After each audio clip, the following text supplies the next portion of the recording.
Ayan mga kabarangay, dito nga pala tayo sa pwede nating bilhan sa mga mahihiling nga pala sa mga isdang tabang dito sa may Taguig na Pindan Taguig sa boundary ng Ginit, boundary ng Pasig to Taguig sa pagtawid ng tulay. Kakanan ka lang, pailalim. So andun po yung mga bilihan ng mga isdang tabang mga kabarangay, mga sariwa po. So kagaya ng bangus binangunan, ayan, kagaya niyan.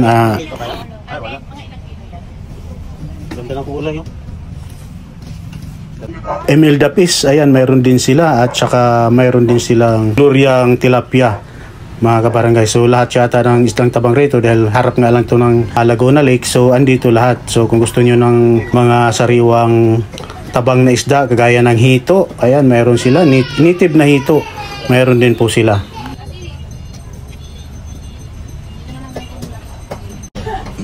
Ayan, kung gusto niyo ng mga bangus, meron silang maliliit, malalaki. Ayan, mamimili lang po kayo. Hito, meron silang hito na malalaki. At kung gusto niyo ring maliliit, meron din sila.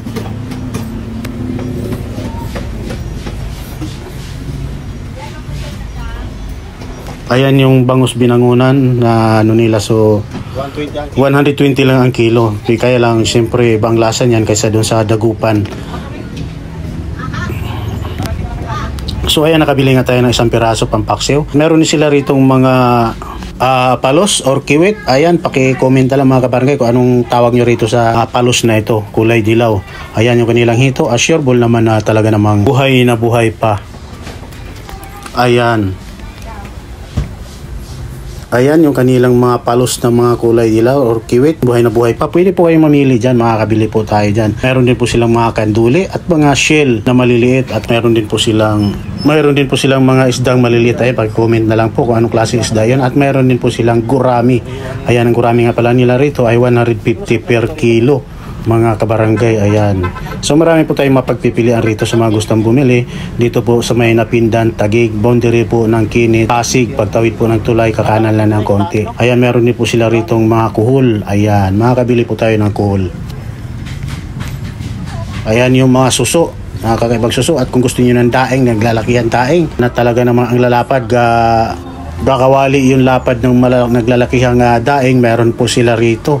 Kapamili po kayo. Kaya lang yung daing po nila rito ay yung mga hito, tilapia at syempre yung dalag. Ayan, meron din po sila rito yung dalag. Napakarami pong dalag rito, mga daing. Ayan. So, mamimili lang po tayo. Kung gusto nyo tumpok-tumpok, meron din sila 50 per tumpok. Ayan, meron ditong 40, 120. Depende po sa inyong mapagpipilian. So, ayan, napabili nga po tayo ng ating isang pirasong hito. Yung niluto po nating hito na inihaw natin kahapon. Ayan, yung 1.25 kilos. So, ang kilo nga pala ng hito nila rito ay 120 per kilo. So, mura na po kaysa doon sa ibang nagtitinda. Ayan. Sa mga gustong magtitip, dito po kayo makakabili ng murang tilapia, murang hito, murang dalag. At syempre, mura lahat mga kabarangay. Kaya lang, huwag nyo na asahan dahil ito po ay mga isdang tabang. Wala po kayo makikita ritong isdang alat. Ayan. Daing, kanilang naglalakihang daing. Talaga naman, grabe ang lalaki, ang lalapad. Ayan. Kita mo talagang napakaraming daing rito. So, ayan, at ganyan lang mga kabarangay ang ating kasi lagi tayong namimili rito. So, sinabay na rin po natin sa pag-vlog, pag-video at okay naman sa kanila. Papaalam naman tayo sa mga tindera at gustong-gusto naman nila at nang sa gayon ay para dumami pa daw ang kanilang customer. Ayan. At maraming salamat muli sa aking mga followers, sa aking mga bagong followers. Happy Father's Day po sa inyong lahat. Ayan mga kabarangay.